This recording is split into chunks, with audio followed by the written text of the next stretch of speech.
All right. Here we go, back again on the other side of the coin. All right, we are back again on the other side of the coin. Chelsea transfer news continues. Sorry, guys, I've been away yesterday. There was not much going on, so didn't want to bore you guys with another stream. But today, there's a lot of stuff to talk about.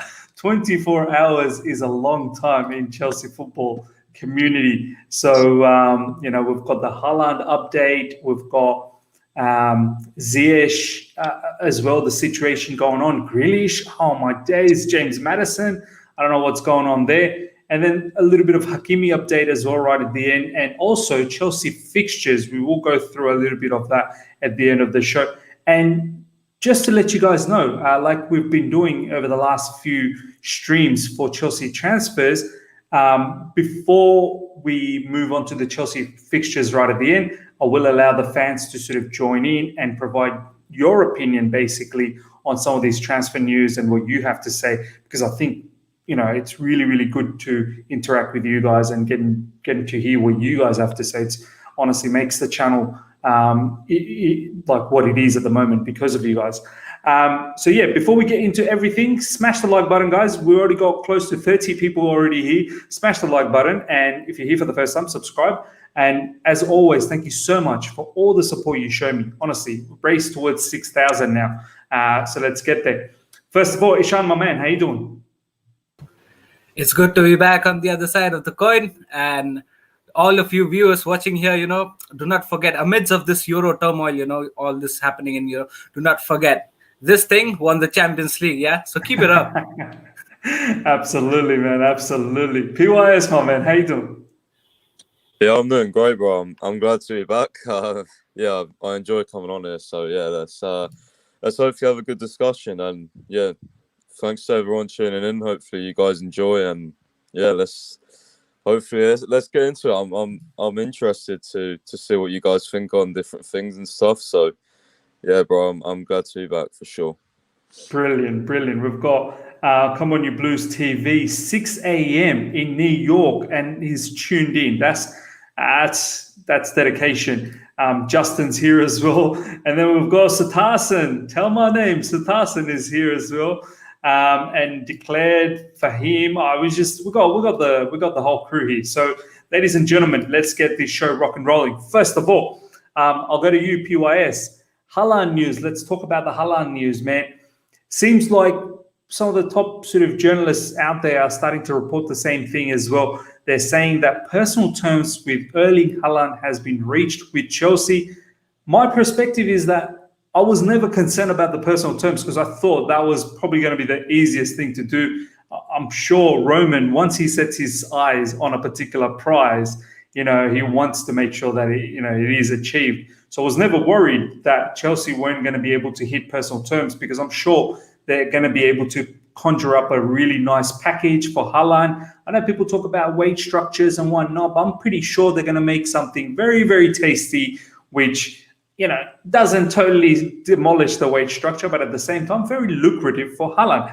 However, I am very concerned about the next phase, which is the club fee between the two clubs now, basically Chelsea and Dortmund. That's where the game's at, and that's where the real, I suppose, how can we break Dortmund's back, looking like they're probably going to lose Sancho as well. So PYS, what's your thoughts? First of all, you excited the fact that, we're moving to the next phase, we've got the personal terms agreed, and now is the big game coming up? Yeah, look, I think with Haaland, it's always going to be a long one. I think it's going to be similar with Kai. I mean, that took a long time to do that deal. It's going to be a lot of negotiations, obviously, because it's going to be like, well, probably 120 million plus, I think, at least, if we are going to do it. But I mean, the news that's been coming out as well is like Chelsea and Roman want to know whether this is actually possible so they can move on if not. So I think, to be honest with you, the longer it goes on without you hearing that we've dropped out, I think the more confident I'm going to get, because, they won't just let the weeks and weeks go by if they don't think it can be done. You know what I mean? So if new targets come out and Haaland stops, then obviously we're not going to get him. But I mean, I'm quietly confident, but I don't know. It's definitely hard to imagine us spending that amount of money, but I mean, it is kind of like a once-in-a-lifetime player. It's like signing Mbappe, isn't it? It's like Haaland and Mbappe are the two probably biggest young stars in the world. So, yeah, if we can get it done, then great. And if personal terms are done, then that's fantastic as well. I mean, the thing is with Haaland, there's so many conflicting reports. You just don't know what to believe at the moment. But, let's see what happens. I mean, if we can get it done, fantastic. I mean, we're going to need it with our fixtures anyway that have come out, so which we'll talk about later. But I think the longer it goes on is about us hearing that we've dropped out or we're struggling, and I think the more confident I'll be. I think. No, it's a very good point, PYS. Like, I mean, some are saying here. First of all, Flyers, the committee, the Haaland personal terms agreed. Yeah, man. Look, there's a lot of journalists out there pretty much saying the same thing, that the personal terms have been agreed. But myself, I wasn't ever worried about the personal terms. I always knew that you could strike a deal with Haaland, so I'm not worried about that.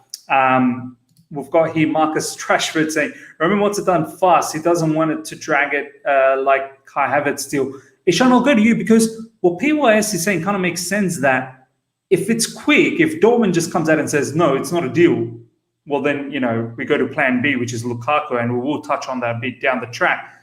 But in a sense, you don't want it to be quick, because if it's quick, then it's finished.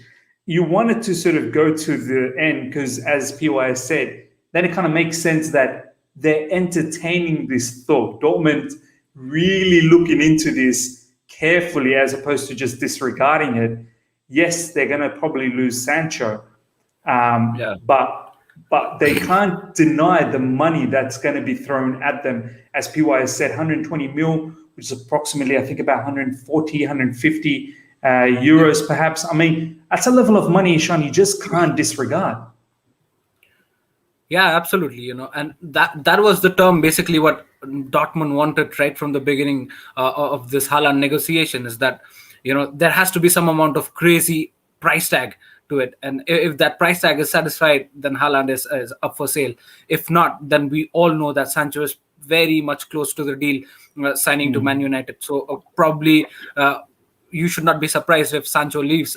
He definitely is leaving. But then Haaland, like we discussed in our earlier shows as well, that it becomes very drastic for Dortmund to sell two of the biggest stars at one go. So Dortmund, it's not like Dortmund does not want to sell Haaland.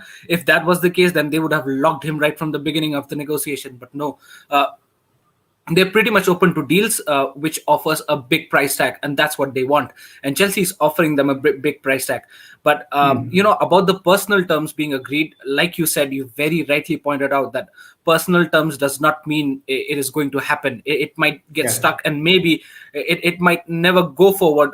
You can take the biggest example of being Jadon Sancho. It's been 2 or 3 years that his personal terms have been agreed by Man United, and all those stuffs and the back door getting agreed until and unless the club negotiation happens. That's where the main factor lies. If your club is not letting you go, you cannot go out of your club. It is as simple as that. Doesn't matter how much negotiations you make in terms of your personal terms and your agent fees, whatever it is. If your club is not signing that contract, you're not getting out of that club. It is as simple as that. But then, yes, you also know the fact that there has to be a step-by-step procedure. If you know that, yes, if the player is willing to come, then yes, that player and the agent of that player can have talks with the club and can force the club to make some decisions. But then the final decision lies to the club. And I think so Chelsea, even Man United did that. They first try to confirm or seal the personal terms with the player. Once you know that, then it means that, yes, that player is assured to come to your club. He wants to be the part of your club for the next season. But then once that happens, then yes, both the club who's willing to sign you and you as a player and your agent can approach your current club in saying that, yes, we want this deal to be signed. And, from every angles, you can make that deal more in a better situation where it can be signed. But then, yes, like you very, very rightly said, just agreeing on personal terms does not mean the deal is over or anywhere near to be over. It is up to Borussia Dortmund if they want to sell Haaland. Also, I'm not sure if Chelsea have had some conclusive talks with Mino Raiola, because he's a very, very strict agent, and we all know how difficult it is to negotiate with him. And he's had already some riffraffs with Man United board, and also some other boards, Man City as well, with Pep Guardiola. So I'm pretty much sure that Mino Raiola is someone who Chelsea have not approached till now. But then, yes, if you say personal terms agreed, then yes, it is definitely a good sign, a one step closer. But then, yes, it's nowhere near. And yes, talking about the price tag, I think so. The point which you just mentioned is about the quickness of this negotiations. How quick does Roman want this deal to be signed? I think so. This is getting accelerated more because maybe we've won the Champions League, and that has ignited attention, a sort of special attention to this Chelsea board, that yes, listen, with the champions of Europe, we've already qualified for the next year Champions League as well. We've had have a good manager, good project. We have immense talent in our team, and if you'd come in our team, it would be a boost to you. So let's get this deal done and dusted as quick as they want. So this is what personal terms mean, and they maybe have talked with Haaland about this, and maybe that has been agreed verbally, but that's nothing that you can write on the bond papers and say that he's coming to Chelsea. It's going to be a long run, and especially Miz, what happens regarding these huge players and huge signings, you cannot let that happen in an overnight deal. It has to be a very substantial sequential deal. It has to be a very proper day-to-day deal with each and every detail has to be discussed. If it happens in a one night, that means there's something wrong. 150 million you're just laying away from a club in one night, that there's something fishy there. So you cannot let that happen. So you have to believe that yes, if it is, the price tag is around 150 mil and you're selling that overnight, that's not going to happen. It's going to be a gradual and a good process of negotiating. Plus the biggest thorn, Mino Raiola, I think so, until and unless he's not pleased, Haaland is going nowhere. So it'll be very interesting to see what happens with Haaland's situation in the upcoming days. But definitely, it's a good progress. It's a good first step. It is one step closer to Haaland, yes. Yeah, man, for sure. As some of the live chat people are already saying, the problem could be the Mino Raiola situation. But I think this time around, Mino Raiola probably is looking to, be a little bit more, I suppose, cohesive, to cooperate. I suppose he is looking to. I mean, at the end of the day, it's in his own interest as well to sell the player and get a high level of commissions out of it. So and this is probably the best time, because next season, Haaland, as you guys all know, the buyer clause will be somewhere around 75 million, and perhaps there won't be that much bargaining, I suppose, power for Mino Raiola, whereas this season there is. So, but it is something to look into. PYS, I want to talk to you about this one. This is a comment from Jules. Jules, thank you so much for this comment. Dortmund will even take a deal for Haaland if it's 70 million plus Tammy Abraham, that is. That's what's been talked around quite a lot in the last 24 hours, that's the package that's been thrown around. I mean, from a Dortmund perspective, PYS, obviously they're going to, Haaland being their prized possession, if they lose him, they do need to backfill that position with a striker. I know they're looking into Daka, I think. I'm not really sure. I think he's a Salzburg or some sort of striker, Daka. They're looking into that. We were somewhat linked as well. I'm not really sure why we're linked to that. But PYS, this kind of makes sense, because we're sort of saying, okay, we are taking your biggest striker. We're going to give you X amount of money, which is about 70 million, plus Tammy Abraham, so that you don't have that striker sort of problem straight away. You're secured with a striker. And let's face it, I think Tammy Abraham in the Bundesliga will probably do well. What's your thoughts around this particular package? Well, when I saw this first off, I had to just, ask around, because I thought it was ridiculous, to be honest. But yeah, I was told that it was fake. It's not real. We'd never offered that to Dortmund. So right.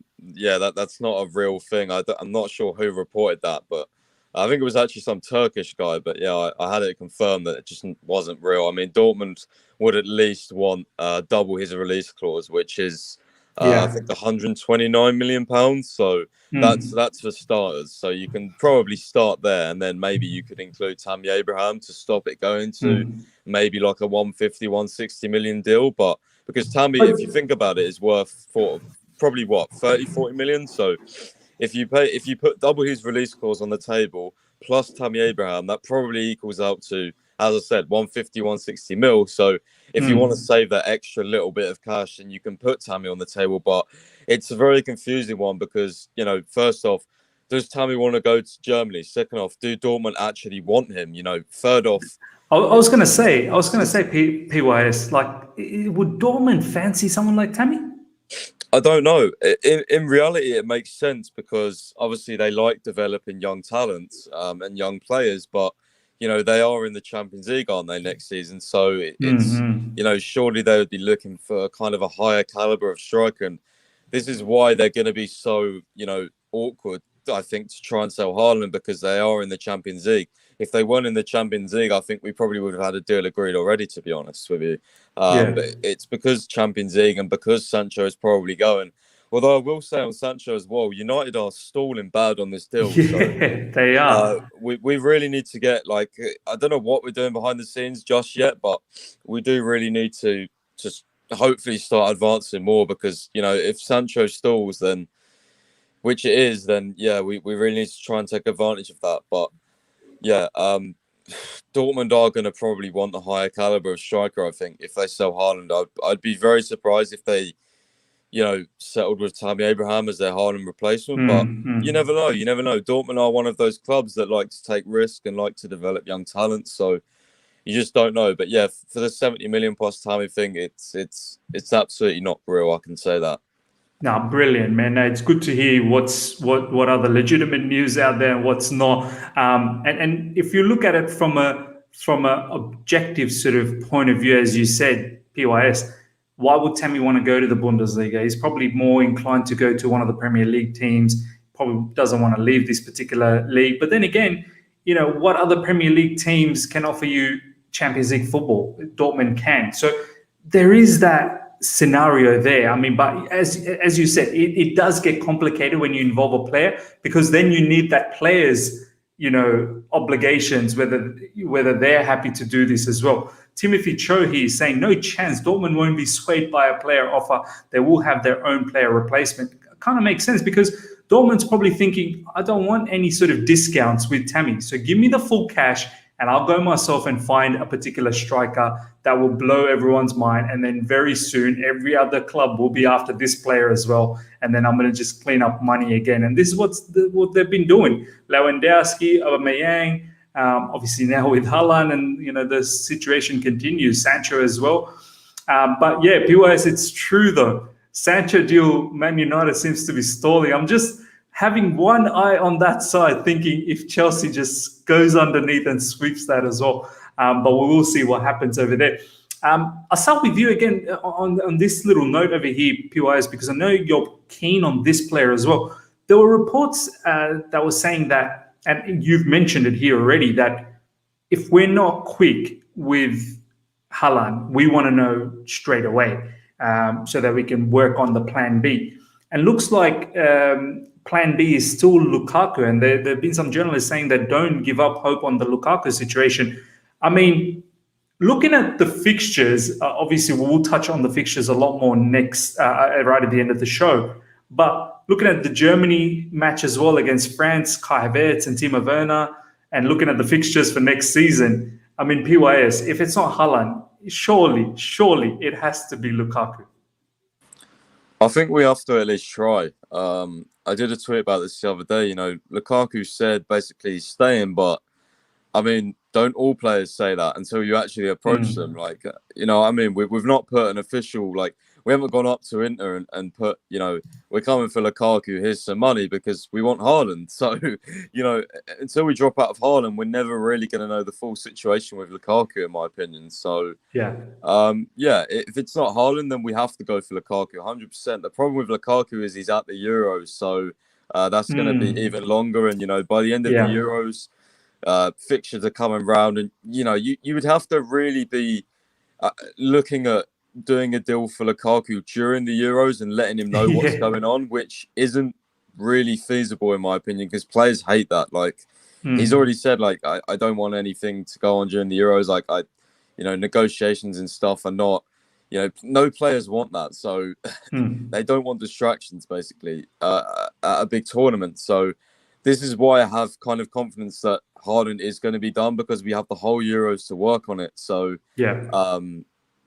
and hopefully by the Euros is over, then a deal will be agreed. But if not, the other backups are going to be interesting to see. But I'm not sure if Lukaku is feasible. Like, I know he's a backup option, but is it really realistic to get Lukaku back from the Euros and then be like, oh, you know what, like, here's the money, you're coming to us, kind of thing? Like, it's not just as simple as that. So it's such a small window, as you said, PYS. Like, Belgium's probably going to go deep into this tournament as well. So, you're looking at probably by the end of June, early July, when you can really start. And then the season literally starts, pre-season literally starts within a couple of weeks after. Exactly. So unless it's like a Kepa situation where we just, get fed up because we haven't got Haaland and lay down whatever Inter asked for, and then, Lukaku's like, right, yeah, actually, I'm going to come, then great, brilliant. But it's not, in our ideal worlds, football isn't like that. So, I've been just like, pretty much just lay the money down to Dortmund. We can deal with the rest later, but it's not feasible, is it? It's not realistic. So no, it's not career mode, as we usually say. We got it's a not FIFA career mode. Summer, so we got caught up last summer with how quickly we did deals, and I think this summer's going to be a little bit more patient, just because we do want sort of 3-4 players probably. So it's not a case of, right, we're trying to sort every single position, so there's going to be deals flying through. No, it's going to have to be a bit more patient, which is it's hard for me because I'm not patient, but I'm hanging on so far, to be honest. So let's see what happens. You're doing good, bro. You're doing good. Just hang in there with all of us. I mean, look, it looks like all our eggs are on the Haaland basket at the moment, and Haaland's not taking any participation in the Euros either. So it's perfect. Talk it all up and get the deal done. Ishan, I mean, I don't know if you saw the Germany-France game yesterday. I watched it because I follow Germany. And I'll be honest, man, I mean, I wasn't totally impressed with Kai Havertz in the beginning. He kind of slowly got into the match and he started to look a lot more comfortable. But at the end of the day, even when Timo Werner came in the second half, some of his passes were going into the touch lines and his touches. And I was just sarcastically sort of saying, oh my God, it's classic Timo again. As good as they are, and I'm not bagging them out because they are good. It's just, I don't know, maybe they just need a bit more time to adapt. Yeah, I just still don't have that much confidence in them that next season they can bang in, 20 plus goals for us to challenge for the title. I mean, after watching, I'm not sure if you've watched it, but if you have watched the Germany game, after seeing that, you did. Did you kind of feel that? No. And now looking at the fixtures as well, I think the upcoming 6 fixtures, we've got Liverpool, Man City, Arsenal, so on and so forth. Yeah. I mean, are you sort of thinking we better have a striker ready from day one? Yeah, absolutely, man. This is what even Chelsea's thinking probably, because you cannot risk it with Timo Werner and all. That he has there is a flaw in him. That's why we are searching for a new striker, right? If he was banging in goals, or maybe he was not, he was in his good touch, or at least he would have delivered at least 10 to 15 goals this season, we wouldn't have been even searching for any striker whatsoever. We already have a striker who's banging in goals. So next season, I would be very, very surprised, but I'm also hoping that Timo Werner improves. But then, yes, talking about this Euro game, you're absolutely right. To be honest, no offense whatsoever, but Timo Werner looked toothless, completely toothless. There's no, I couldn't see the hunger in him. I couldn't see any need for him to score any goals. I could see that in Lukaku. Look at that man's mentality. He's there to score goals, and that's what you can see in his body language. Right from right from minute 1 to the minute 90th, you can see Lukaku with that viciousness in his eyes and his intense is always to score goals no matter what, no matter whatever opportunity he gets. He wants the ball at the back of the net, and that's what you want as a striker. But I could see that missing in Timo Werner. And also in Germany's team, yes, they tried a lot. There were lots of chances. They created lots of chances with Muller and Kimmich trying with some crosses and all. But then yes, even Kai Havertz, the mechanism of Germany team is completely different to what Chelsea is. You need to realize that. So yes, maybe you could say that it will take them a little bit of time to adapt situations. Maybe. Even the German coach Joachim Löw is not preferring Timo Werner as his preference starting striker. So you actually know that there's something wrong with this guy's form and this guy's touch at this moment. So maybe as the tournament progresses, I hope these guys, not just Timo Werner and Kai Havertz, but also Germany as a unit, tries to develop themselves, gel up a little bit more. I still think so. I can see the spark in them. In this qualifiers or in this Euro friendlies, they just defeated 7-1 to a team, right? I can't remember the name who they defeated, but it was 7-1, and the goals were electric. The pass were flawless. It was a fluidic performance. I could see. You talking about the last World Cup, the big one before right? Germany? No. Just this recently friendly just before starting the Euros, they had some friendly games and they defeated 7-1. To one team. I'm not sure who the opponent is. I forgot. Maybe the live chat can help me with. But then yes, that performance made me believe that Germany is in a good touch. They're in a good nick. The performance is very fluidic, and then they can perform really well in the Euros. But then yes, last match. Also, you can say that France is a very, very strong team to pierce or penetrate. They did not allow much of the spaces. Apparently, it was Latvia. Someone's already mentioned Marvi. Marvi, thank you for that. It was Latvia. Yeah. So that performance made me feel that Germany can do something. But then yes, it was the first performance, and it was against France, one of the best teams. In fact, the best team in Euro at this point of time when it comes to sheets. Let's see how Germany transpires in this whole season. I hope they do develop. I really wish. I'm talking about from Chelsea's perspective, talking about Kai Havertz. I'm not worried for him. He's very young. We all know about his talent, and he's been vocal of his form recently. In one of the German newspapers, he had given an interview where he said that it does take time to adjust from a Bundesliga to Premier League. It does take time. There's a huge difference there, and he had some pressure build up and extra pressure. He said that pressure he didn't feel that in Leverkusen. He had his free flow nature play, and that's why he could perform so better. In Chelsea, he had that extra burden of that big price tag and the record shiny price tag, and he did accept that yes, it was an extra pressure and he needed to perform more.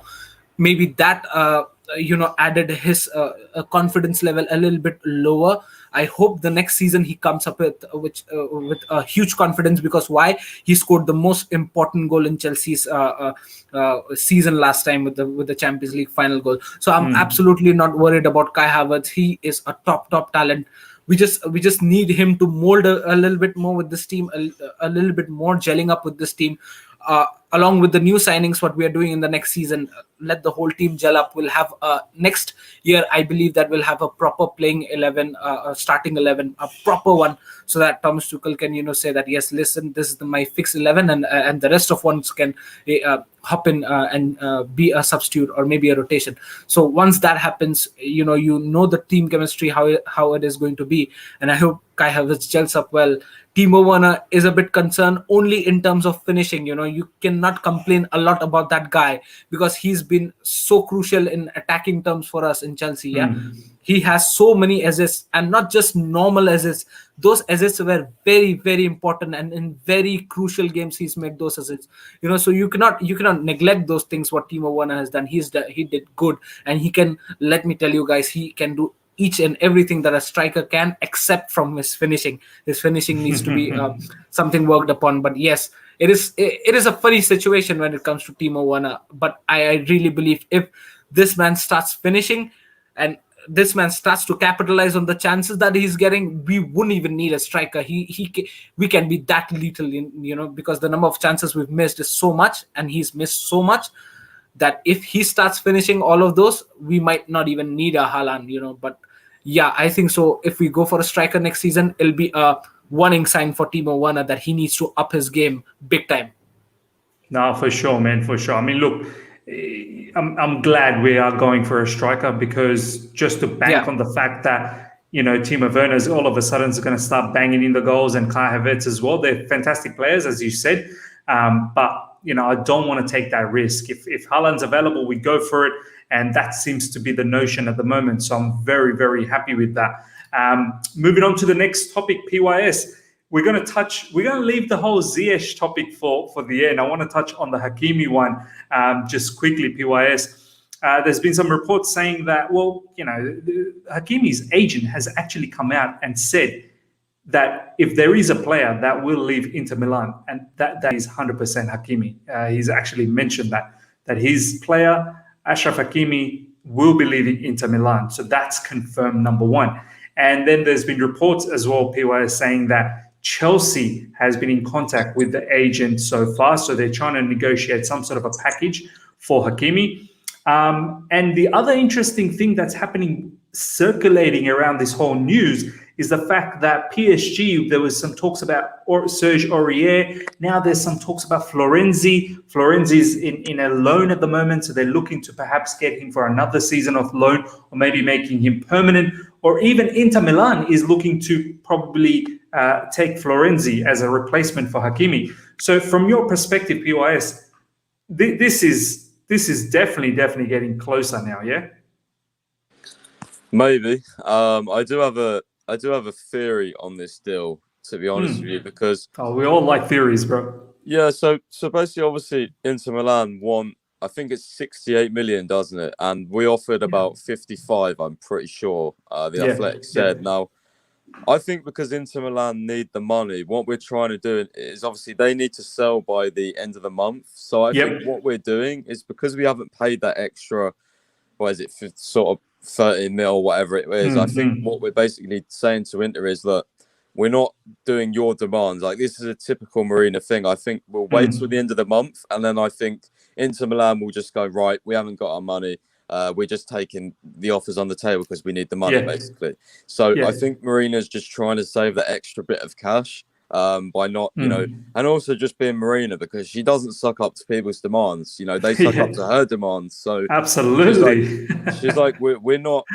I'm pretty sure she's saying to them, we're not paying what you want. You're going to end up taking what we want to offer. Like, she's just trying to bully another team, I'm pretty sure.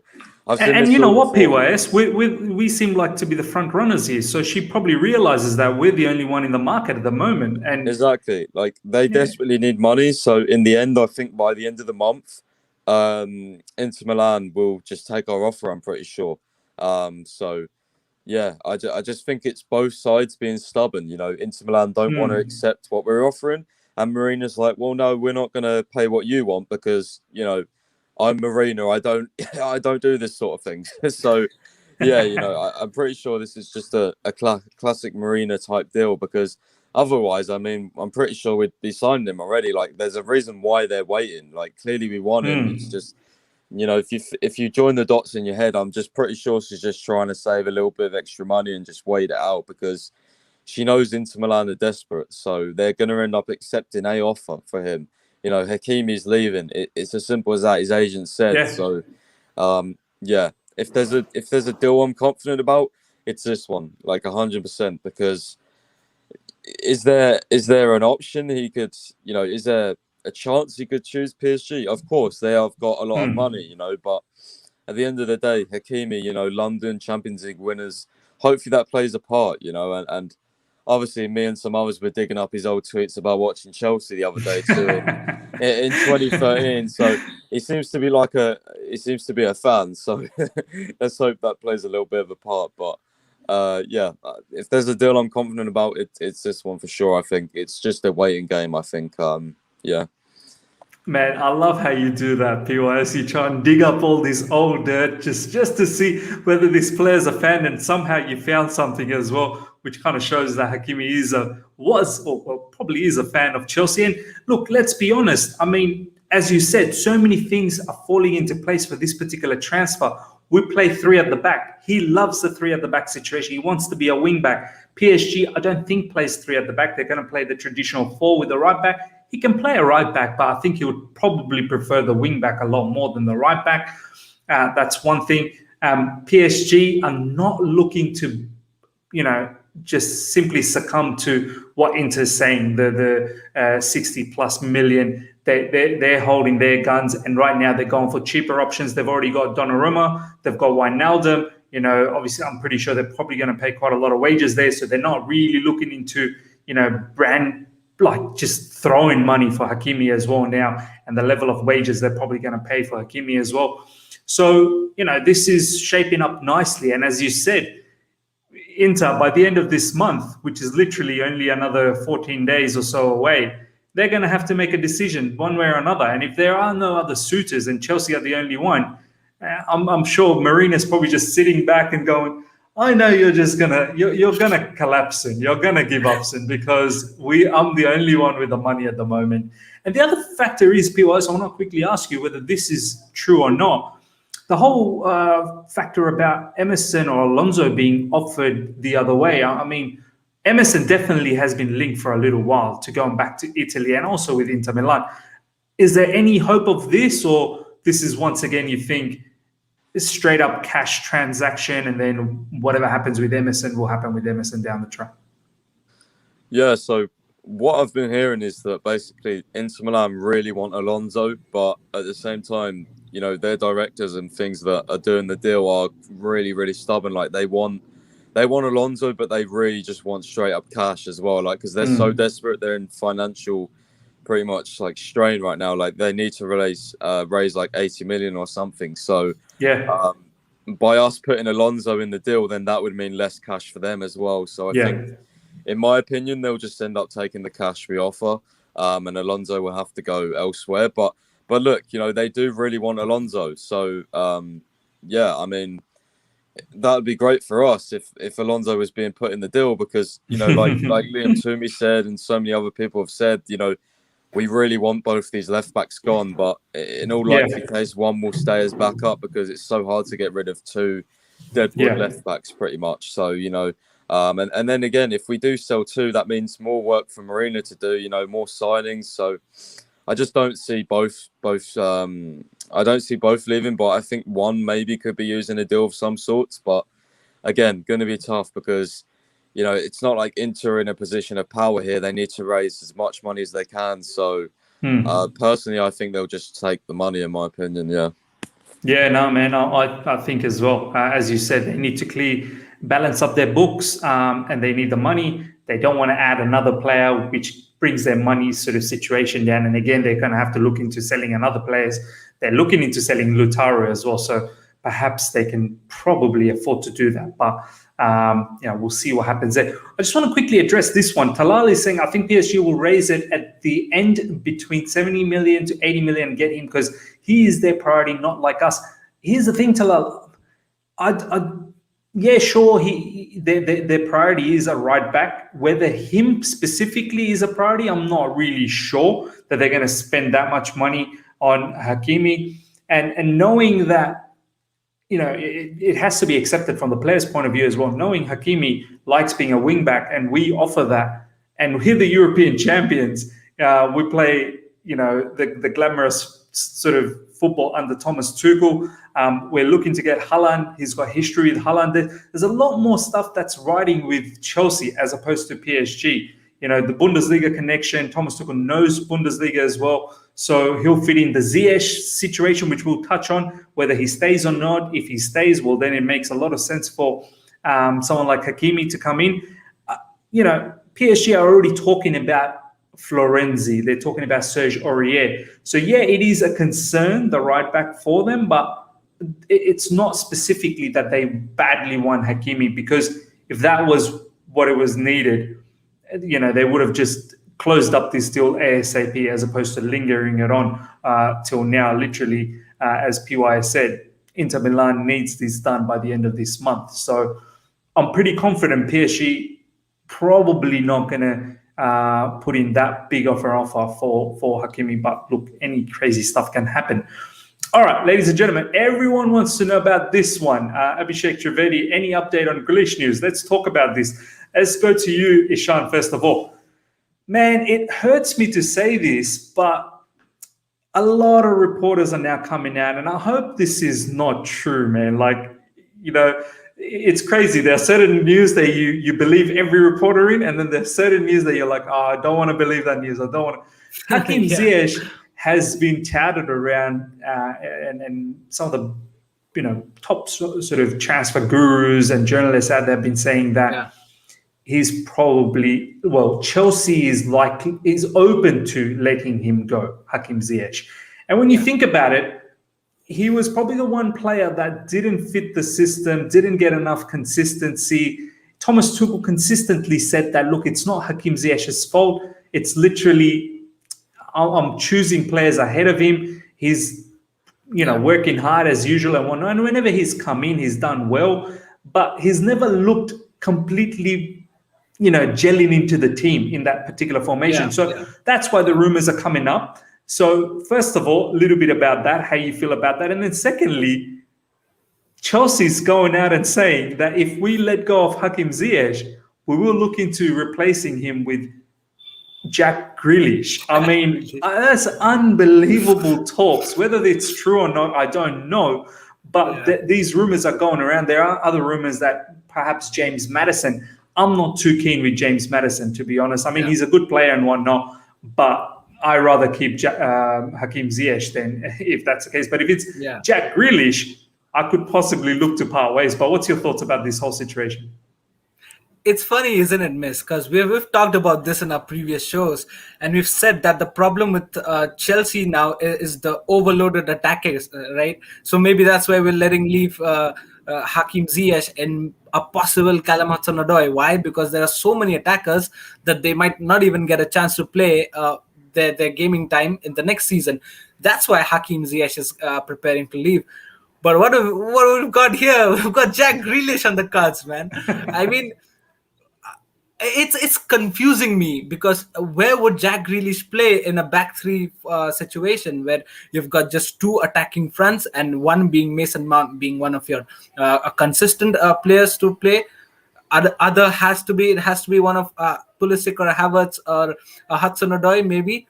Where does Grealish play? So it's kind of confusing me. But then yes, talking about the reports, you're saying it looks pretty much real. But then the funny thing is, this thing, Jack Grealish report was also linked with Man City's reports. It was said that he's pretty much linked to Man City as well. But then talking about the last 24 hours, Goal.com reportedly said that the reports are true, that Chelsea is leading for Jack Grealish race, and that made me confused from bits and pieces. I mean, I am overwhelmed if that player comes to Chelsea. Honestly, I find this news very strange. I mean, I can't imagine spending money on Haaland, Hakimi, and Jack Grealish. I mean, although apparently there's some articles that's been going around. I've seen some of these articles, like Roman Abramovich has apparently made a lot of money during this pandemic for some reason. They were saying that he's actually made a lot of money in the billions, so he's ready to splash the money into Chelsea and invest, and he's ready to back Thomas Tuchel. But it just seems very, very crazy to me, spending money on Haaland, Hakimi, and Grealish. I mean, I don't know, man. Yeah, it's mad. Also we know the fact that we're looking for a defensive mid player and also a centre back. That is also to be sorted in this season. So with all the links with the likes of Tchouaméni, Declan Rice, talking about centre backs, we're linked with Varane, Boateng, Soule, and whatnot. So many centre backs we're linked with. So even I think so those deals also would go ahead as the time progresses. But this is out of nowhere. I never imagined this Jack Grealish deal to have any sort of link with Chelsea. I was very surprised. But then, yes, he's a great player, and he would complement a lot of those English boys if they play together with the likes of Mason Mount and Reece James, and all those guys. With Ben Chilwell also, he's a very good friend of Ben Chilwell. So yeah, but then I never thought that Jack Grealish could be a part of this deal. One thing that makes me think that yes, this is a possibility is the Tammy Abraham factor. Aston Villa wants Tammy Abraham, and that might ignite the situation of Jack Grealish getting swapped with Tammy Abraham to Chelsea. That is a possibility, and maybe that's why we're hearing this news about Jack Grealish to Chelsea. Or else, I don't think so. Jack Grealish wasn't a priority target in terms of transfer for Chelsea. Yeah, we always had different priorities. We had Haaland, Lukaku, a striker, a defensive mid, and a centre back. That's what our priority was, right? From the past 1 year, Jack Grealish was not a priority right from 1 year. But then yes, the only thing which makes me think is the Tammy Abraham factor. Aston Villa definitely wants Tammy Abraham, and maybe Chelsea is selling Tammy somewhat around 35 to 40 million, and that's what igniting, or maybe Aston Villa are forced to sell Jack Grealish along in terms of a swap deal with Tammy. So that is a possibility. If that happens, I'll be, in terms of Chelsea's system, what we are playing at this point of time, it make me confused. That listen, we're about to make part ways with Ziyech and likes of Callum Hudson-Odoi because of the lack of options that we have in our attacking front to play. That's why we are wanting him to go somewhere else and find their game time. What would Jack Grealish do? We're sending a few attackers outside, a few wingers outside, and we're bringing another. So that wouldn't solve anything, I think. So we should target someone like Haaland, not waste our money into Jack Grealish. Not just the transfer fee, but also the wages is what we need to look upon. So in terms of that, I think so. Let's not waste our money on someone who we don't need. We already have the likes of Pulisic, Havertz, Werner, Mount, and all of those guys. Even Hudson-Odoi and Ziyech, if they are not leaving. So we have so many attackers. Why bring another one and make a hassle environment? Yeah.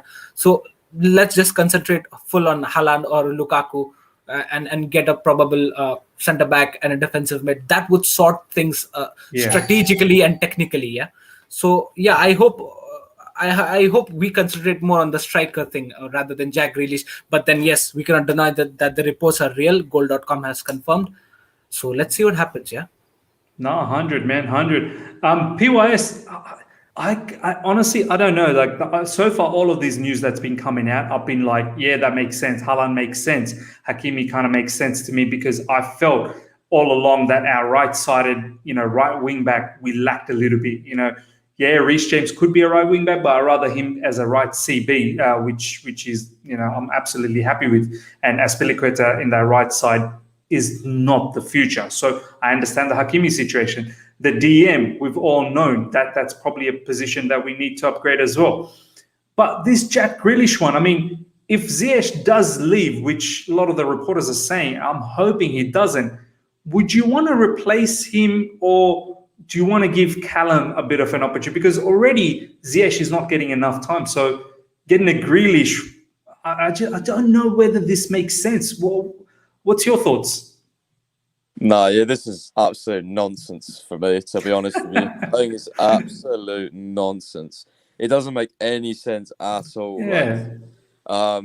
Of course, I really like Grealish. Like, let's get that out of the way first. I really like Grealish, but me too. Yes, he's caught the eye of the club. He's caught the eye of every big European club. This is just a typical transfer news story, kind of like Zaha, really. Just one that, it's kind of like, he wants to get out, kind of, you'd think he wants to play for a bigger team. So let's just link him with everyone. Like, it makes absolutely no financial sense. Like, the only way it would actually make any sense is if we signed, like a really cheap striker, like Daka or someone like that, and then we spent big on the wings. But then again, I'm thinking, that doesn't make sense either because, if we was going to do that, then we would have signed Sancho already. So exactly. This Grealish story is absolute nonsense. Grealish won't sign for us because he plays on the left.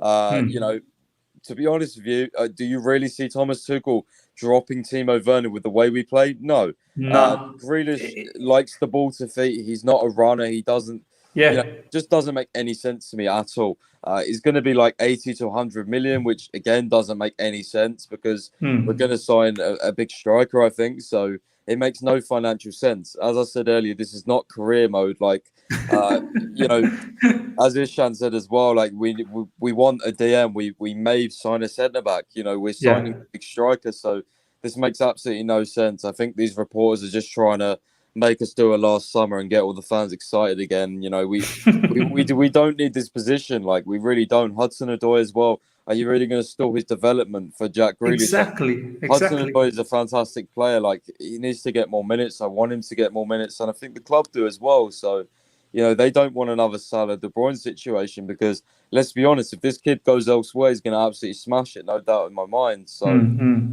yeah, maybe we do sell Hakim Ziyech, but, you know, then again, if we was to go for a winger, then I think a cheaper winger, a backup winger, you know, someone like Hakim Ziyech that just fits the system. You know, we don't have to sign absolute amazing world superstars in every position. You know, we just need players that fit the system and that are good enough for Chelsea. You know, maybe someone like a Rafinha from Leeds might be an option. You know, someone who's going to be sort of maybe 40 to 50 million, but is not an absolute superstar, but can come into the team when you know, when's needed. So I don't know. We'll look into that situation, the winger situation, when Ziyech actually goes. But for me, I think it's going to be hard to sell Ziyech because of his age. And I just think, to be honest with you, because of his form for Chelsea, I think loans are more likely. I think, and that's not what the club want. Obviously, they want to sell him, but yeah, I don't see Ziyech being sold, to be honest with you. I don't see a club coming in and, like, there's 30 million, you know, for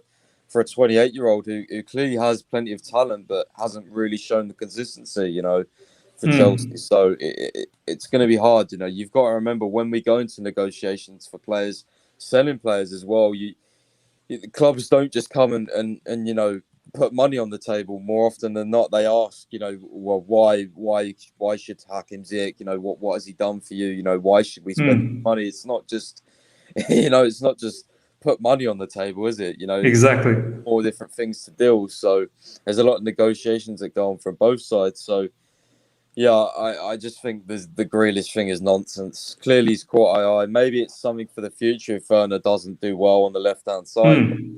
For this summer, no way, man. No way in hell I can see that happening. It just doesn't make any sense from any standpoint at all.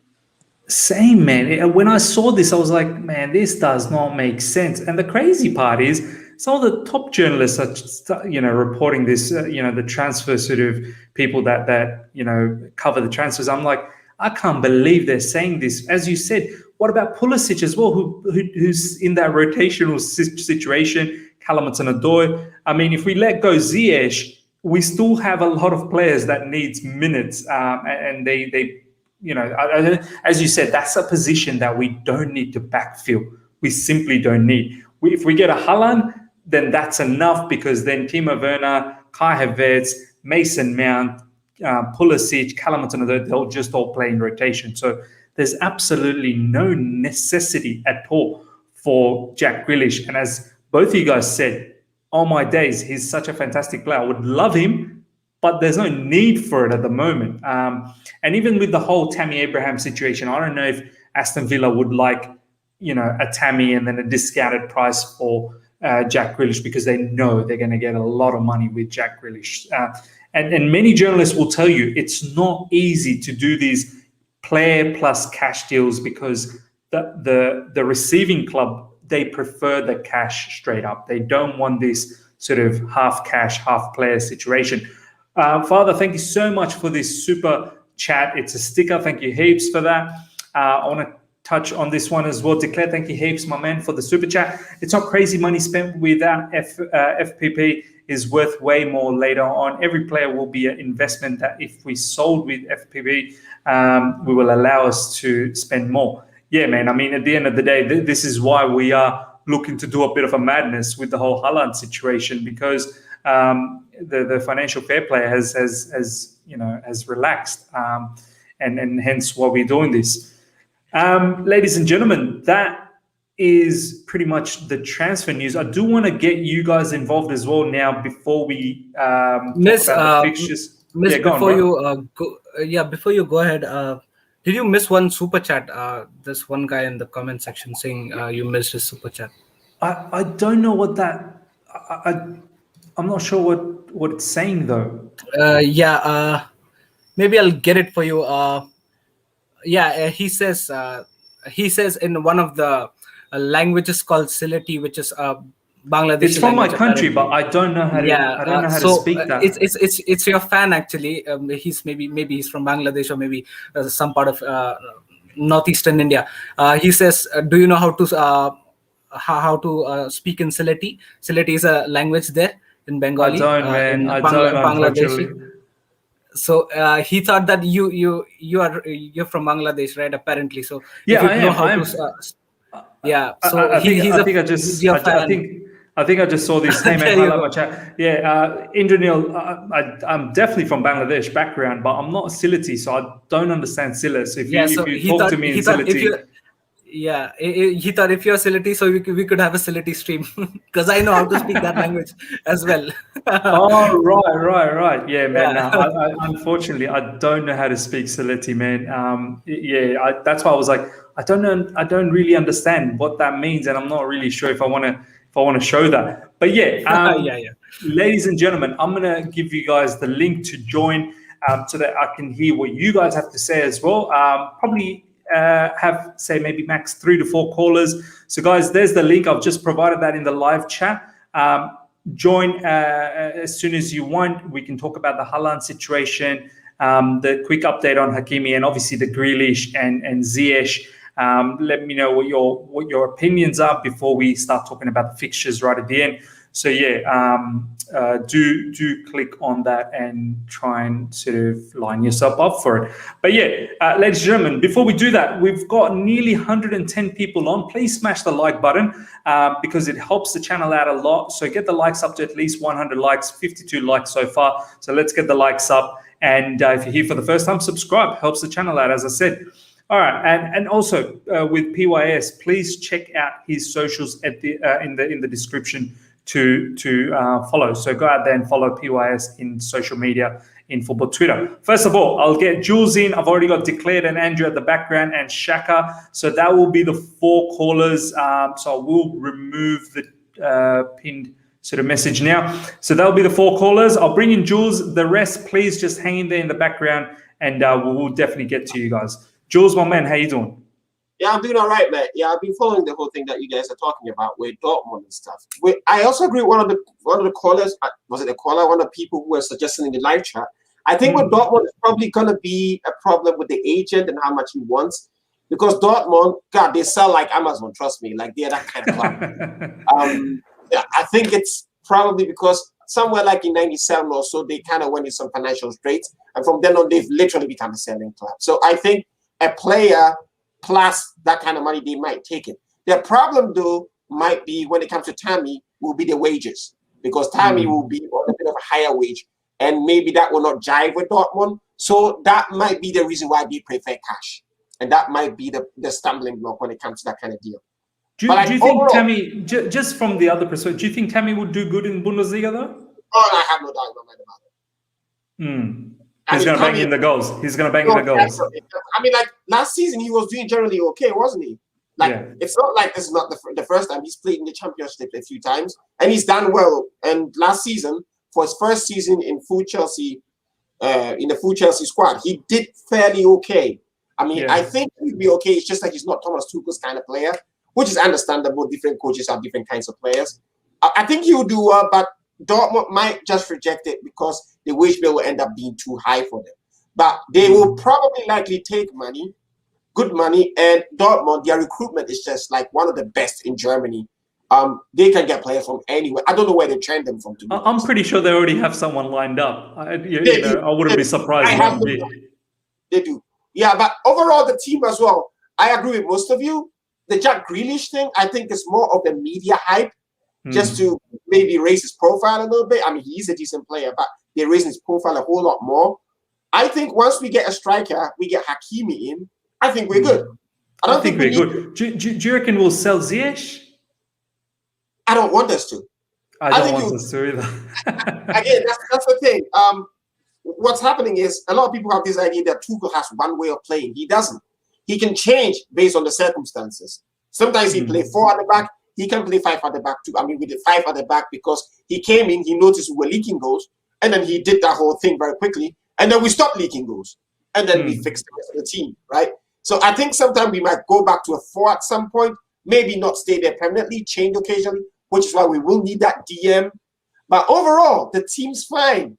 And that's what I meant by, remember sometime back I said something about Espine and Galacticos? I want a proper team, and then we do additions to it. What we don't really want is to keep buying Galacticos and then replacing the players that we already have, just to get a little bit better at one particular position. So like overall, Hakimi, I'm happy with the idea. If we don't get him, I'm not so worried about it. But we do need a striker who will bang in the goals because we don't have it. Yeah. Maybe what Timo does well next season, scores a whole bunch of goals if we don't get a striker, and I'm thinking, okay, the team's just fine. But yeah, let's have that spine where we have our set of players, and then we add the parts where we are deficient, and not necessarily just go buy a player because he has a high profile, which is why the Grealish thing makes absolutely no sense. Absolutely no. Yeah, man, for me as well, man, the whole Grealish thing, as we've all said, it just literally makes zero sense. And you know, we probably need to get rid of an attacker anyway, because it's just so in flux with so many attackers. But we don't need to backfill it with another attacker. Do you know what I mean? Exactly. You know, like we're going to get a Haaland. That would mean he's probably going to be the guy who's going to be leading the line. Then we can sort of rotate him with someone like Kai Havertz. And then there's Timo Werner as well. And then if we do need the inside forwards, then you still got Timo Werner, Callum Hudson-Odoi, Pulisic, Kai Havertz, Mason Mount. Like, I mean, it's just too much. It's too much. Think about it. How many players we have on loan coming back? Is Barkley coming back, isn't he? I don't know how long his loan for. Is Ruben Loftus-Cheek coming back? I mean, these are players. Some of these players we can actually sell them, right? And then maybe lighten our load a little bit. Maguire is also coming back. So if you don't even get a central defender, I mean, Guehi is terrific. He was great for Swansea this season. Yeah. Right? Yeah. So again, let's just look at what we need and then go for it. And not really be swayed by all these press noise about every single player they're now linking with Chelsea. I mean, like, my God. James Maddison was also linked as well. If Ziyech leaves, then James Maddison. Well, I was on my own personal campaign to get Hakan Çalhanoğlu at Chelsea. But I don't think that's But that ain't happening. That's not going to happen. Yeah, I don't think so. But I felt like he was a guy who could actually pin a shot. You know how I feel about it. But yeah, I think the team is okay at the moment. We just need a few additions, and we just need to fine tune it a little bit. Who knows? Maybe we get a preseason. The training methods are better, and all of a sudden, the players are actually firing better than they used to in the past. 100. Yeah, we don't really need to just go get Grealish. And then we have Hakimi and Haaland, and then we get another one, and it just doesn't make any sense. It simply doesn't, my man. Simply doesn't. Yeah, Jules. I mean, come on. We need that. Absolutely, my man. Absolutely. Jules, my man, thank you so much for your time. I'm going to bring in another caller. Always appreciate, my man. Always appreciate. Thank you. Like button, guys. Like button. Absolutely. Smash the like button, man. Smash the like button. I'm going to get in Andrew. Andrew, my man, how you doing? Yeah, all good, miss. All good. Good stuff. Good stuff, another, man. I was going to transfers. Yeah, another day of crazy transfer. Last time I had you on my channel, man, honestly, I had an amazing conversation with you. Andrew, talk to me, man. What's your thoughts about the Haaland? You know, personal terms being agreed. Looks like it's moving the right direction. Do you think we'll get the job done in terms of negotiating the price now with Dortmund, or do you think that could be a stumbling block? I think it'll be a long process. Do you remember before yesterday for the personal terms, we didn't hear anything for 4 or 5 days for Haaland. Before, like last week, it was just like really silent, even with Hakimi. Yeah. I don't see. The problem is that the offering a player as well is it's not like the NFL or the NBA where you can just give players away without them saying anything. It's like Tammy has to agree as well. Then the previous caller said about the wages as well. Will Dortmund pay him over 100, like 120 or something like that? I think it's going to be a straight up cash deal. I don't think any players are going to be involved. Same with Hakimi. I don't think any players are going to be involved as well because Inter are desperate for cash. Because these teams, Andrew, they just want the cash. They don't want. Yeah.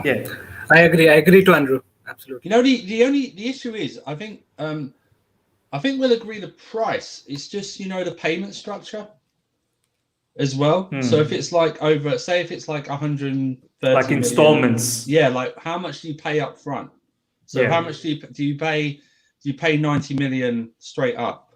Do you pay 100 million? And it's what are the what is there any add-ons? Because that's what I think struggling with the Dortmund, with the Man United one, because they tried to put crazy like Ballon d'Or things in there, like they did for Martial. But I think it's going to be it's going to be how much we're going to pay. Obviously, I think we're going to end up being I think we're going to end up paying between 120, 150, and then how much we're going to pay up front, and also with his personal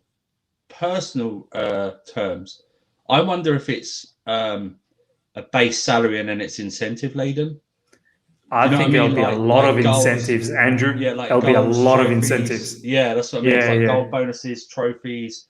If he scores 50 goals, when he gets to 50 league goals, when he gets 100 league goals, he gets this. Because you know this what, and this. Andrew? They can't just slap like 400,000 a week on him. Do you know what I mean? Yeah. Because that will unsettle the whole group. So what they may do is they go, okay, we're going to make you.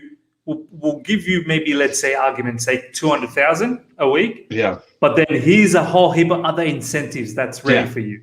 Yeah. Hit 10 goals, X amount. Do you know what I mean? Because although Mount's just signed a contract last year, I expect him to sign a new one within the next 18 months. Because of what he's done. You've got Reece James coming up. You've got the rumors about Kante contract coming up. Mendy's contract Mendy's contract would have to come up. You've got all these because if they go, if it comes out, he's getting £500,000 a week, then they're going to go, I want close to or some like I want close to that. But if it's like more incentives, you could put incentives. Mendy's going to say, I want Kepa money. Do you know what I mean? 100. Yeah, I want. Well, he should. Yeah, I want more than Kepa, man. Yeah, he should. I want more than Kepa. But and then Mount's on what 75, 76 grand a week or something like stupid. Something absolutely stupid. You would probably have to double his wages as well. Yeah, and Reece James popping up, and it's like, remember Chelsea. As much as we're bragging for their ambition, they're also a smart run business as well. Yeah, they don't really pay anyone that high wages. They don't really. That's why, Andrew, I'm worried because Rudiger is demanding a lot more money. Yeah. And he deserves it. That's the issue. But I'm not sure if that's going to be as clear cut because Rudiger is not in the top 10 list of top earners at Chelsea. And he's already, because the Athletic article, you probably had seen it, it mentions that Callum Hudson-Odoi earns more than him. And he probably wants to earn more than Callum because Callum barely plays. So does Drinkwater and Malang Sarr, I read. Malang Sarr's on 120 grand a week. And how is this possible? Well, because he was on a free, so you get higher wages when you're on a free, and then Danny Drinkwater's on 120 as well, and then that's why we're not giving Tammy a new contract because he wanted, between 120, 150 grand a week. So it's like they're going to have to be careful. That's why I think the personal terms, the base rate might be between 250 and 300, or between 200 and 300, and then it's going to be like I said, how many goals you score, how many trophies you win, if you score a hat trick, if you score against this club, you know what I mean? Something like that. And then that's going to be it. But then again, if he does so well and we sign him on a 5-year deal, we're going to have to renegotiate in 3 years anyway to try and tie him down to a new contract. So the wages go up, then as well. It's like they're going to have to plan not only for this contract, but a potential new one in 3 years' time if he signs as well. This has to grow as well, right? Isn't it? Yeah. Is the concern, the thing which concerns you and concerns us as Chelsea fans about the wage structure. As a club, it has to grow as well, right? You cannot just stay downgraded, or it has to have a gradual growth, right? If you want to be one of the best teams in the world, you would want to have players with a good caliber of players that charge you high wages, right? So it cannot be that those kind of situations where you are challenging for a Champions League year in, year out, but your players are on a very low wage and they're not of high caliber. So it cannot happen like that. If you're signing a Haaland, you're signing the likes of Havertz and Werner and all these play of high caliber, you're expecting the wages of these players to be higher than what it used to be for our previous players, right? So basically the graph has to go like this instead of like this. So we should expect that. That's why it's so important to I'm sorry, it's so important to get rid of players this summer. Loans so true. Loans are just not going to cut it unless the other teams are paying them at least half the wages. The loans aren't just going to cut it. They need to go. Alonso, Barkley, Emerson, Drinkwater, Bakayoko, Loftus-Cheek, Kepa, Zappacosta. All of these guys got to go because that's wages. That's just getting hammered. It is. It's just, and that's what I mean. It's like everyone's talking about incomings. I think we're going to see 2 or 3 incomings maximum, maybe 4 at a stretch, like big ones. And then I think we might do a couple of supplementary ones, like a backup goalkeeper if Kepa goes. And maybe, I know they say Hakimi can play left wing back. I do prefer a natural left footer on there if we get rid of Emerson or Alonso. So maybe, it might sound crazy, Miz, but Ryan Bertrand's on a free. Yeah? Ryan Bertrand's on a free, just for the squad. That's all. Do you know what I mean? Something like that. He's an ex-Chelsea player as well, man. Champions League 2012. Champions League winner. But I think that's what we need as well. And the goalkeeper especially. If we get rid of Kepa, because we've released Caballero as well. He's gone. Yeah. So you either promote Baxter or Cummings from the youth, from the loan squad as the third. And then if Kepa goes, because remember Mendy, as of right now, the African Nations is on. 2022, right? He could be gone for 4 to 6 weeks. So who do you go after? Do you go after a free Romero, who's just left Man United? Yeah. Or if the situation at PSG is where they keep Keylor Navas and Donnarumma, do you try and go for Areola as well as a possible thing? And you know what, Andrew? It's something to think about because the fixture list is already out, which we'll touch on down the track. And that period, that's make or break if we're going for the title. Do you know what I mean? And not having your number one keeper could be very, very detrimental. But Andrew, my man, thank you so much for having the conversation with us. I hope to see you again in the channel. Man, I love it, man. Honestly, keep coming back. Thank you so much. Thanks, Miss. Thanks, guys. Have a good day. Take care, man. Take care. I'm going to bring in Declared, the last caller, before we touch on the fixtures. Declared, my man, how you doing? Good. The last and the best, huh? absolutely, man. Declared, what's your thoughts on the whole Ziyech and Grealish situation? Do you buy it at all, or do you think this is just all sort of driven by the media? There's absolutely no truth behind this. There's no truth, but there's a reason why we've been linked, and I'm kind of getting the biggest point I got to make, and I'm getting annoyed, and what you just heard from Andrew, and a lot of people have this fear of money. There's anxiety, like if we buy Hakimi, we're not going to get Haaland. Oh, Haaland's too much, this and that. No one understands that it's a financial fair play. Financial fair play is not in effect. If we spend 300 mil, it's going to be the players that we're going to have, right? We can sell them later if we want. Like say, in example, we can sell them later. And that allows us to spend more later. It's worth more later. You spend 300 now, it's worth double later, right? And that's why even our loan army and what you guys touched on the wages, we're probably better off selling those players later when financial fair play is in effect, so we can keep showing positive gains to the club, and then we can spend when no one else can. So we are essentially cheating. What we're doing now, don't worry about these budget players. You know these players that we're being linked with, these little budgets, and I think you guys just touched on some budget players. Don't worry about them. We're not interested. We are in such a position. Go for the big dogs. We are going for the big dogs. That's why we are linked to big dogs. Have you seen the names? We're not linked to. You don't see Danny Ings news. Only people in the live chat have Declared. talked about What Danny about Ings. Arsenal? What about Arsenal linked with some Anderlecht player? I have no idea who they are. That's exactly goes to show where they're at. It goes to show where they're at and where we're at. We're in the best position. And getting these big name players, the thing that is left for us to do is grow as a brand name. So we are not only the biggest project, and we touched on it being the dynasty, right? For the next 10 years. That is going to elevate us to a brand. And why I'm so excited and why I'm getting annoyed at people's anxiety about this big spending is because I've seen this through Man United, I've seen this through Barcelona. If we can pull it off, Chelsea in a decade is going to be that 1 billion annual club that is Real Madrid and Man United are at. Bro, do you remember Real Madrid, the Galactico days? Every single name was a superstar. Yeah. And that's why can't it be us? Do you know what I mean? Like, it can definitely be us. It can be. They're in shatters now, but and they've been exploiting banks, the Spanish banks and everything, where we don't have to do that. We have Abramovich. We have our own bank.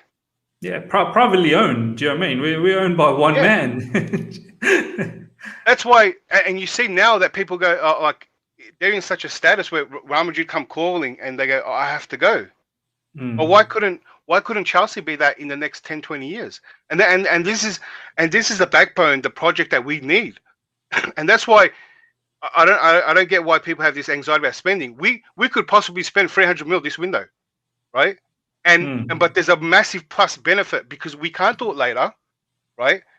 And then if we want to sell it later, we are actually exploiting financial fair play. And there's probably a bigger reason because now our loan army is going to be stripped with the new loan rule coming in, right? And so that revenue is gone because that was a big revenue income for us. Huge revenue, huge. And so then, if we spend 300 million plus, even plus, going forward, right, we're going to have this. Every player is going to be such an investment that even if we want to sell them, or we're just going to have this abundance of talent that not only we're going to dominate, and it's going to bring our brand name is going to elevate, right? So a lot more money, and we're on the growth. What Ishan said, we're on the steady height going up, right? To the dynasty and more income and the biggest brand there, and as exciting times. And I find it weird that people have this anxiety and they get their bookkeeping out and they start to become accountants. How are we going to pay for this? They're all accountants. We're all accountants now. Yeah, I can't understand. We become managers, we become accountants. Yeah. How are we going to manage Raiola? But Raiola, all he wants is money. Here you go, have the money. See you later. I thought to me, the Raiola is the easiest thing, right? The hardest thing is Dortmund, right? And we're... They got a player that can sell easily, right? But it seems like no one wants to challenge us. That's why only our name has been. You don't see no one else's name this season with Haaland at the moment. You only see our name. People don't want to challenge us. But next season, they might get better deals. Not the money they want. Haaland will get a better deal. So that's where the hard part is. But we should make statements. We should spend 300 mil, and I think that might be the tactic. Hakimi is the first one. Throw in Haaland. Throw in one more player. That's 300 mil.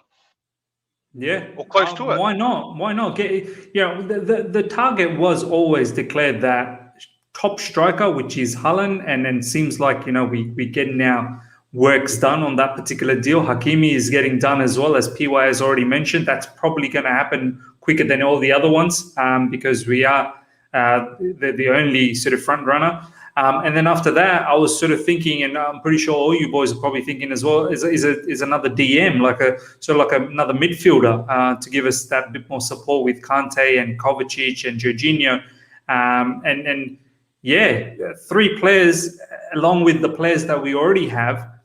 I think that would be more than enough to mount for a title challenge. And you're right, Declared, man. I mean, we shouldn't be worried about budgets and this and that. This is the time. This is the time to take over.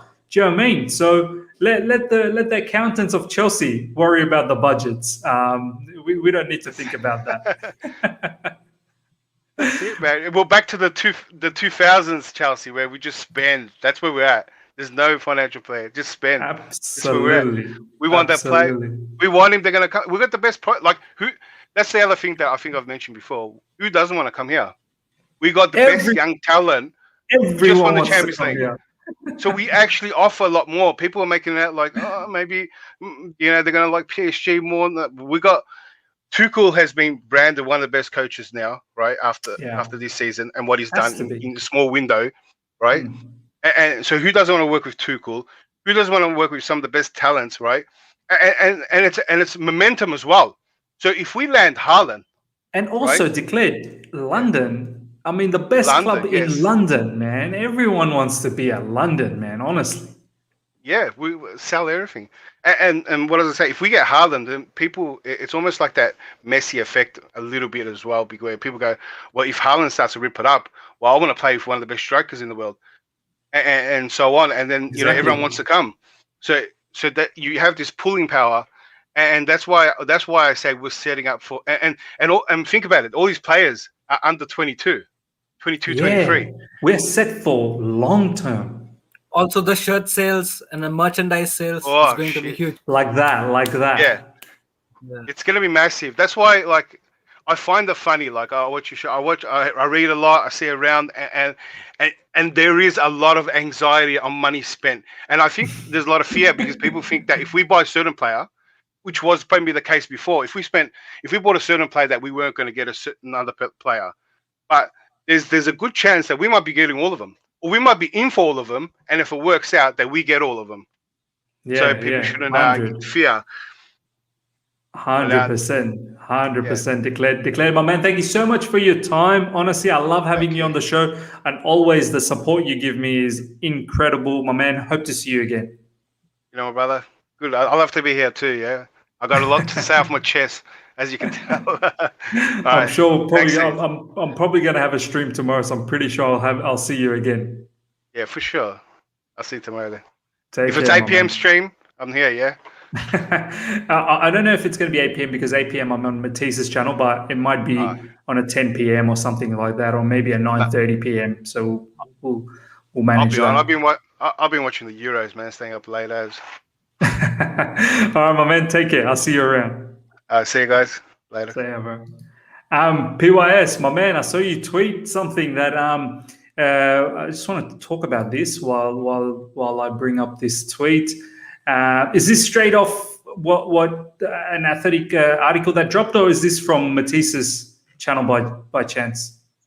Yeah, he said it on Matisse's channel, so I had a few people relay the information to me, so yeah, I had to get the tweet out, so yeah. I'm going to just quickly read it out where you wrote, yeah, personal terms won't be a problem for Chelsea and Haaland. Chelsea are confident of getting an agreement, but the stumbling block will be to persuade Dortmund, could possibly be the third most expensive transfer of all time. I think this is pretty much what we've said as well in this show. That also, no, sorry, not from Matisse, but Nizar has also basically said, he's released an article saying that Chelsea hope Haaland talks can pave the way for a future Jude Bellingham deal in the future. So that's very interesting. Bro, you know what was it? You and Con and I, we were talking about this, and we were sort of saying, oh no, it was actually Zach Jaleb from Chelsea YouTube.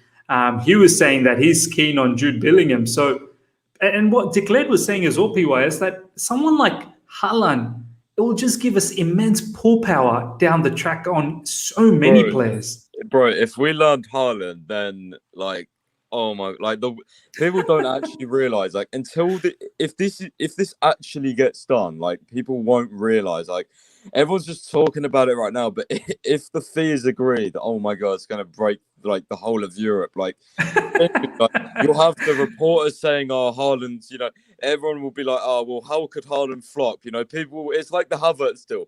Havertz was like, you know, he was like one of the most coveted stars, but when he joined Chelsea, the reporters and everyone started trying to find ways where he could flop and stuff because they knew we signed a huge talent. So, yeah, if we actually sign Haaland, then you'll see rival fans saying, oh, well, you know, actually Sancho's a better deal. And you'll see all this nonsense coming out. But in reality, you know, that people will be scared, you know, if we sign Haaland. I'm just begging, you know, personal terms are a massive thing because it's all well, you know, trying to actually pay for the transfer. But if the player doesn't want to come, then it ain't ever going to happen. So exactly, you know, personal terms, that being done is huge. Like, the only thing that's left is the fee agreement and the other bits and pieces, which, as we mentioned earlier on in the show, we mentioned that we have the whole of the Euros to do this, and Chelsea will probably be actively working every day, especially now they see the fixtures at the start of the season.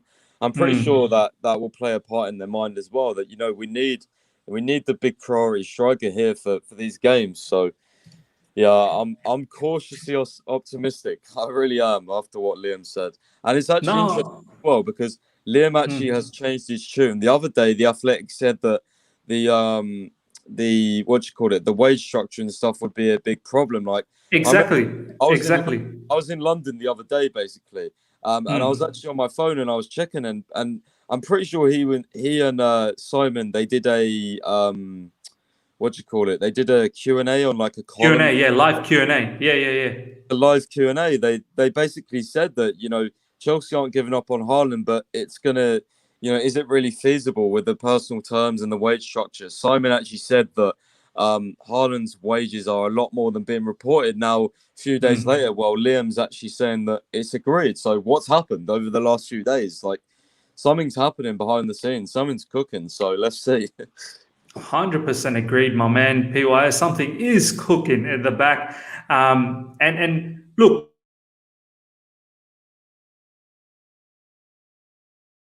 Roman said it from the get-go. This was probably when Haaland, and you know, once Roman is keen on a particular player, he is not backing down. He's going to make sure that this happens. So now we're all buzzed, and as we said, once Haaland happens, oh my days, look out, rivals. It will send a massive statement across Premier League. I mean, we will definitely announce ourselves as title contenders.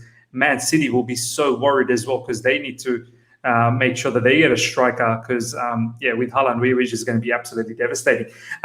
Ladies and gentlemen, let's talk quickly about the fixtures. Ishan, let's go to you first of all. I'm not sure if you've seen it. The first 6 fixtures, I mean, the whole fixtures are out at the moment. We'll play Crystal Palace first up. I believe we have Liverpool and Man City and Arsenal in the first 6 fixtures. I mean, I was sort of thinking, there's some fans that are a bit worried about these fixtures. You know, oh my God, it's so difficult, da-di-da-di-da. I'm like, did you think, I mean, why are you surprised? This is the Premier League. You know the teams in the Premier League. Why did you think this was the Bundesliga that we're going to start playing like Frankfurt and Werder Bremen and all? Like, you know the team. So what are you worried about? We're going to have to play these teams, whether it's early, whether it's in the middle, whether it's at the end. It doesn't matter.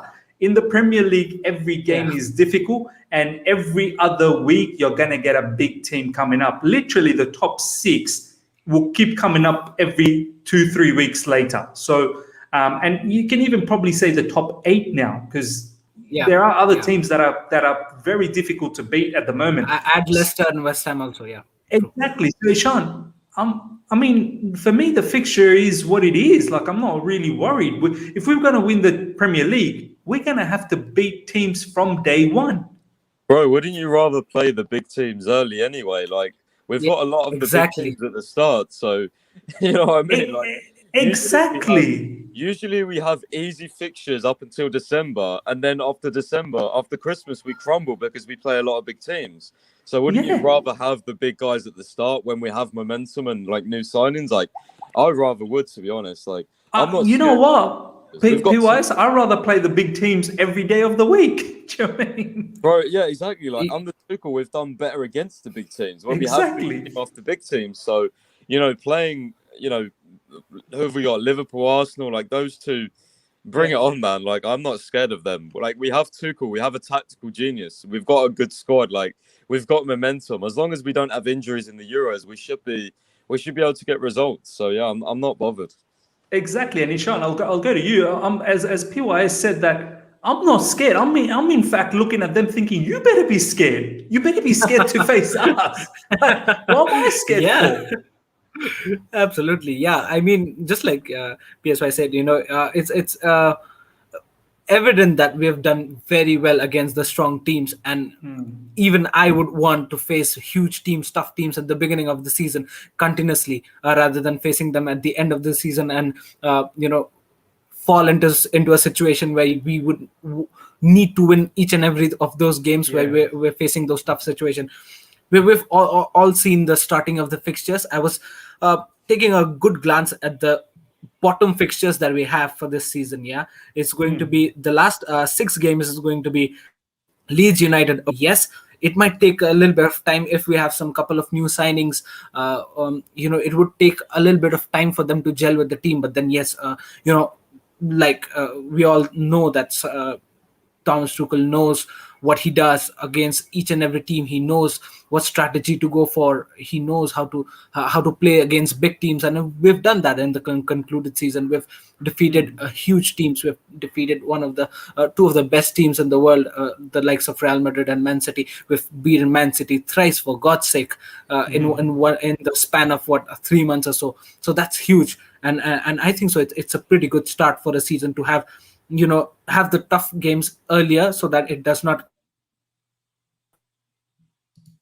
and in the later stages of the league, you can have a little bit ease on, and you can try things a little bit more.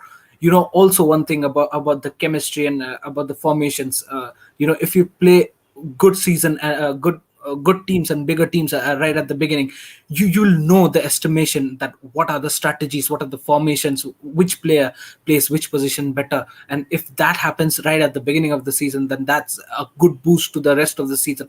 I'm not just saying this with Premier League's perspective, but I'm also talking about this from Champions League perspective. UEFA, we have the Super Cup, with Club World Cup. There are lots of tournaments coming, so we need to gel up a little bit more, and facing these big teams right in the beginning of the season. And if we beat them right at the beginning of the season, it'll be a huge boost, and will make our mark in the top 2-3 positions in the Premier League. Also, it'll be a huge boost in the Champions League. So yeah, I'm pretty much happy with what we've got. 100, man. PYS, you've already mentioned that you're looking forward to this. I mean, yeah, it doesn't scare you one bit, does it? The first 6 fixtures, you're like, it's a great way to warm up, and then we've got the Super Cup, I believe, as well, very soon within that. So it's I feel like it's perfect. In your opinion, what do you think? Yeah, of course, like, they're very tough, but at the same time, as I said, I'd rather play, hard teams, pretty much first. Like, our first 6, Crystal Palace after the Super Cup, I think that's actually 3 days after Super Cup. So that's not going to be an easy game, but yeah, I mean, I'm sure we can win that if we rotate well and stuff. And that's the thing is, like, with Tuchel, I trust his rotation and management. More often than not, he's got it right, So yeah, I mean, we've got Palace, Arsenal, and Liverpool away. Would have liked to have one of those at home, but both away games will be interesting. Then I mean, Villa at home in September. Then we've got Tottenham away, which obviously is one that we usually win at their stadium. We like to give them a good hiding, so hopefully we can get hiding again. So, and then Man City at home at the end of September. Like, great. I can't wait at home. But to be honest with you, after that, Miz, I mean, pretty easy fixtures, you'd like to say. I mean, October is a really easy month. We should be looking at 3 wins. We've got Southampton, Brentford, and Norwich. So that should be 3 wins. November again, Burnley, Leicester, United, Watford. I mean, you're looking at. So we can possibly go on a bit of a run, PYS, yeah? We could. I mean, really, we could. December isn't actually too hard either. So throw in the Club World Cup though in December. Yeah, true. But again, I mean, for that one, you have the Club World Cup. The teams you face, we should be able to beat with a fairly rotational side. Except for the final, we'll probably play our strongest team, but still, I'm pretty confident we can get things done, to be honest. It's just a case of, rotation, and also who we sign as well. Of course, we're going to make signings, so that'll help. So, yeah, hopefully it will be positive news for us. But yeah, man, 100%. Honestly. Yeah, especially between October and November anyway, I think we can go on a bit of a run. If we don't do too well on our opening ones, but if we do well on our opening ones, then wow, yeah, we could really go on a bit of a run in October. Yeah, man, 100%, man. I'm not one bit worried about the fixtures. From that perspective, I want to bolster our team. I actually don't want to lose too many of our players. Like, there's talks about Ziyech going. I'd rather lose all of the other ones, the French sort of, let's say, your Alonso's or the other ones that have been loaned this season. I'd rather lose them first as opposed to losing someone like Ziyech, because I feel like Ziyech, it's really up to him now whether he wants to be playing week in, week out, or whether he's happy to be a rotational player. The issue is he's probably not going to be happy as a rotational player, but then linked with Grealish, is Grealish going to be happy with the rotational sort of duty? I don't think so either. So from that perspective, Grealish doesn't make sense. And from that perspective, as PY has said, it'll be very difficult to get rid of Ziyech at the moment because no other teams will probably want to buy him for 30 or 35 million or whatever the case is. They probably want a loan, and Chelsea probably don't want to give a loan. So look, maybe it's a good idea to keep him. But yeah, ladies and gentlemen, that pretty much wraps us up. We've talked about Haaland, personal terms agreed. Now it seems like pretty much confirmed all over Chelsea community from different journalists. As PY has said, Nizar has come out and said this. Liam Toomey has come out and said this. Yesterday, there was quite a few other journalists that were saying this. Hakimi as well. The deal looks like it's just around the corner. There are no other runners besides us, and they need to get this done ASAP. Evan just said, any Haaland update? Mate, honestly, just check back from the beginning of the stream. We've talked about Haaland all throughout the stream, but from the beginning, there was a whole heap of information. And the whole Ziyech situation as well. So keep your eyes peeled for that. Ladies and gentlemen, we're going to wrap things up. As I said, smash the like button. Literally 20 more likes to go before we hit 100 likes for the show, which is going to be brilliant. There's 120 at the moment live. Please get the likes up to 100 likes at least. If you've enjoyed this show, the transfer news and the fans coming in and the fixtures, please smash the like button right now. Get it to at least 100 likes. Helps the channel out a lot and helps the video out heaps as well. And as I said, if you're here for the first time, subscribe, hit the bell notification. I probably will stream tomorrow. There is the Matisse show, All You Can Eat Chelsea at 11 a.m. UK. And then I may do something around maybe 12 or 1 o'clock. So we'll see what happens there. So do check out that. And for PYS, the socials are in the description. His Twitter handle, go out then follow my man PYS. So yeah, and Ishan, if you follow me on Instagram, as you can see, my Instagram information's at the bottom of the video. You will see Ishan there as well. So follow myself on Instagram and Ishan as well on Instagram. Ishan's back again. Ishan, we are just wrapping things up. I was just letting the guys know to follow you on Instagram. Sorry, I lost my connection. Nah, not a problem, bro. We're going to wrap things up anyway now. But yeah, ladies and gentlemen, thank you so much for your time. And until next time, everyone, take care and see ya.